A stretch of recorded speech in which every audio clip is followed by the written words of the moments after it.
KKMD 731화 해외 항공 전문지 에비에이션 위크 번역. 현실화되는 한국형 5세대 전투기 KF-21EX. 카이 가격 경쟁력 향상을 위해 KF-21EX의 설계를 변경한다고 발표.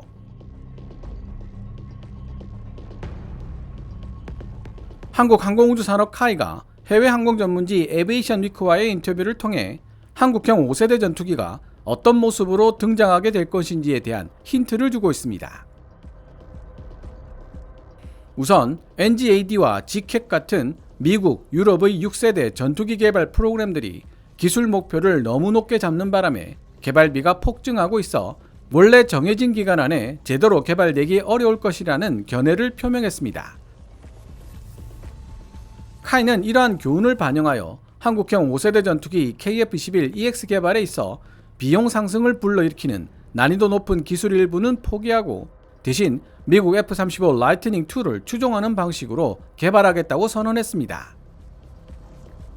여기서 F-35를 추종하는 개발 방식이란 내부 무장창, 각종 센서의 매립을 통해 얻을 수 있는 우수한 스텔스 능력과 강력한 데이터 링크로 저궤도 통신 위성 및 무인 시스템과 연결되는 네트워킹 능력을 뜻합니다.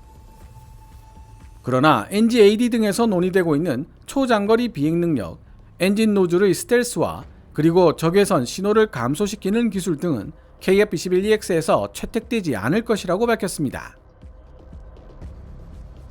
사실 중국을 가상적국으로 두고 있는 미국의 NGAD 등은 레이더에 탐지되지 않은 상태로 적진 깊숙이 종심 침투를 해야 할 필요가 있기 때문에 초장거리 항속거리와 높은 수준의 엔진 노즐 스텔스와 그리고 적외선 신호를 감소시키는 기술 등이 필요합니다. 그러나 공격보다는 방어에 중점을 두고 있는 대한민국 입장에서는 그다지 필요하지 않은 능력일 뿐만 아니라 이런 기술 때문에 개발 및 생산비가 급증할 우려가 높아 굳이 채택할 필요가 없다는 점을 카이가 명백하게 밝힌 것입니다. 이렇게 장밋빛 가득한 KF-21 보람의 EX 버전의 이면에는 아직 드러나지 않고 있지만 해결해야 할 문제점들도 도사리고 있습니다. 먼저 2024년 7월 26일 해외 항공 전문지 에비에이션 위크가 게재한 기사를 번역해 본 뒤 이 부분에 대한 제 생각을 말씀드리도록 하겠습니다.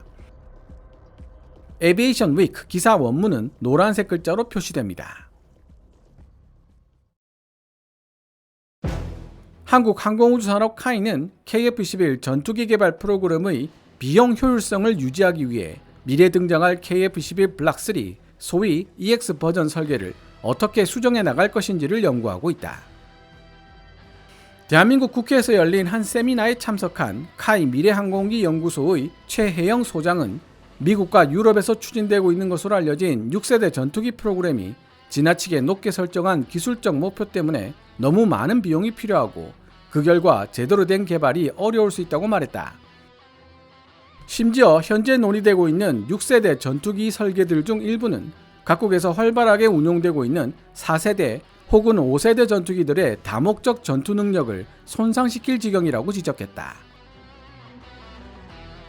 KF-21 블락 3라고도 불리는 KF-21EX는 더 길어진 항속거리 등을 포함한 6세대 전투기의 일부 기능을 포기하는 대신 우수한 스텔스 능력과 유무인 복합체계 멈티 측면에서 록히드 마틴이 만든 F-35 라이트닝 II의 설계 방식을 모방하려 한다. EX 업그레이드에 따라 하나시스템즈와 레오나르도에 의해 만들어진 KF-21의 적외선 탐색 및 추적 센서 IRST와 전자광학 표적 추적 장비 EOTGP는 내부 장착 시스템으로 진화할 것이다. KF-21EX는 또한 미국의 5세대 전투기 F-35에 탑재된 AN/AAQ-37과 유사한 전자광학 분산 개구 적외선 시스템 EODAS를 갖추게 될 것으로 보인다.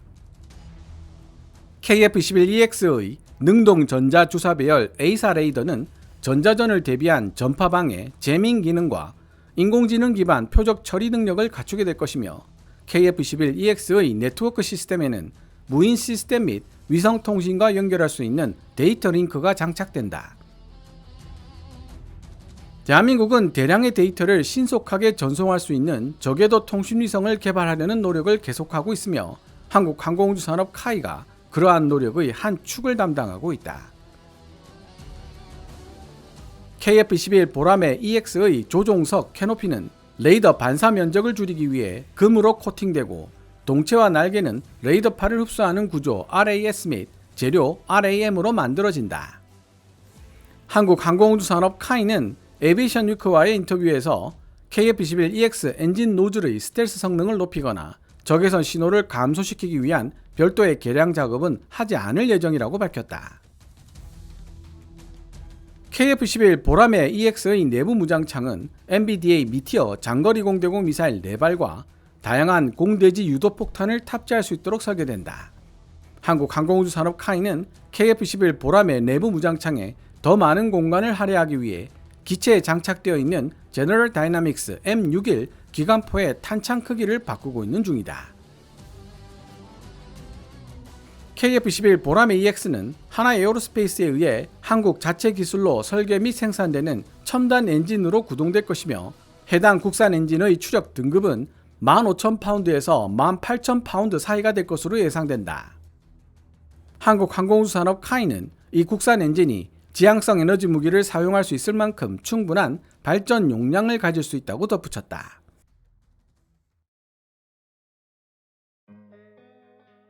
지금까지 에비에이션 위크가 지난 2024년 7월 26일에 게재한 기사 Kai tweaks KF-21 EX design to reduce cost. 한국항공우주산업 카이 비용 절감을 위해 KF-21EX의 설계를 변경하다를 번역해 보았습니다.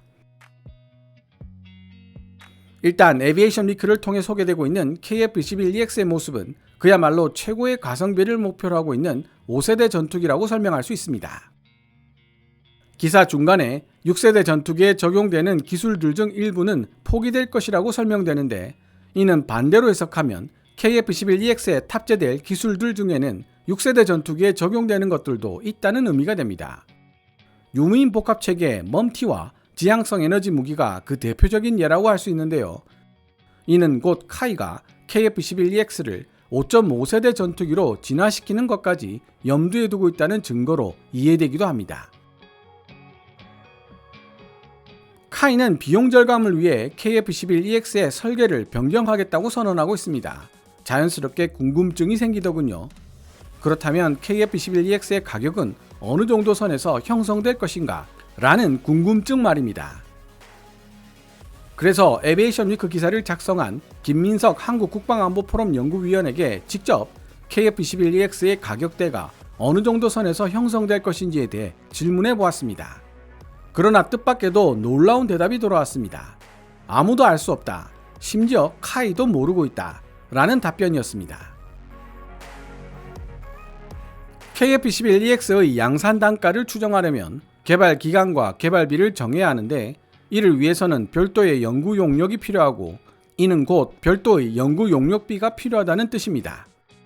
하지만 KF-21 블락2의 성공에 집중하고 있는 정부는 KF-21EX에 대해 아직까지 별다른 관심을 보이지 않고 있으며 따라서 KF-21EX 개발과 관련된 연구 용역 비용이 필요한 카이는 이러한 기사들을 통해 KF-21EX에 대한 관심을 환기시키고자 하는 의도가 있는 것으로 분석할 수 있습니다. 사실 KF-21 보라매와 연동될 무인 전투기 UCAV, 일명 로열 윙맨에 대해서도 한국항공우주산업 카이와 국방과학연구소 ADD의 의견이 상충하고 있습니다. 국방과학연구소는 대한항공과 손잡고 개발한 무인 전투기 쿠스 LW를 KF-21 보라매의 로열 윙맨으로 만든다는 계획이지만 카이는 자체적으로 개발한 무인 전투기를 KF-21 보라매의 로열 윙맨으로 삼겠다는 의사를 표시하고 있습니다.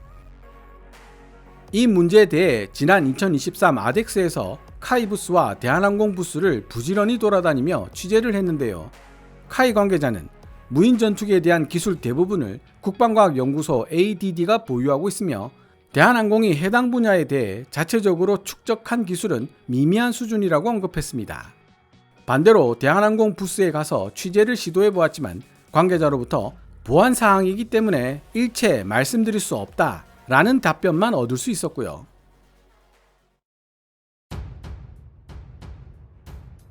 유무인 복합체계가 실현되기 위해 가장 중요한 두 가지 요소는 바로 인공지능과 초고속 대용량 데이터 링크의 개발인데 현재 국방과학연구소 ADD의 지휘 아래 관련 연구가 진행되고 있습니다. 오늘 번역한 에비에이션 위크에서도 언급되고 있지만 한국 항공우주산업 역시 인공지능과 초고속 대용량 데이터 링크 개발의 한 축을 담당하고 있으며 실제로 카이 관계자를 통해 무인 전투기 분야에 대한 자체적인 투자도 이루어지고 있다는 사실을 확인할 수 있었습니다.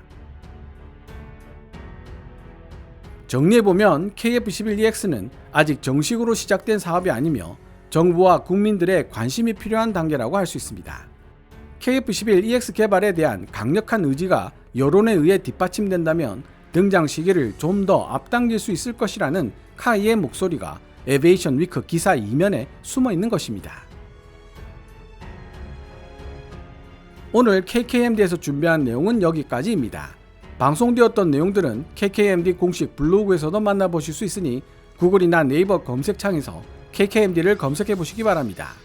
KKMD는 여러분들께서 챙겨봐 주시는 광고 수익으로 운영되고 있습니다만 영상 제작을 직접 지원하고 싶다면 농협 948-12-16701호로 후원해 주셔도 됩니다. 지금까지 시청해 주셔서 감사합니다. 케빈즈 밀리터리 채널 KKMD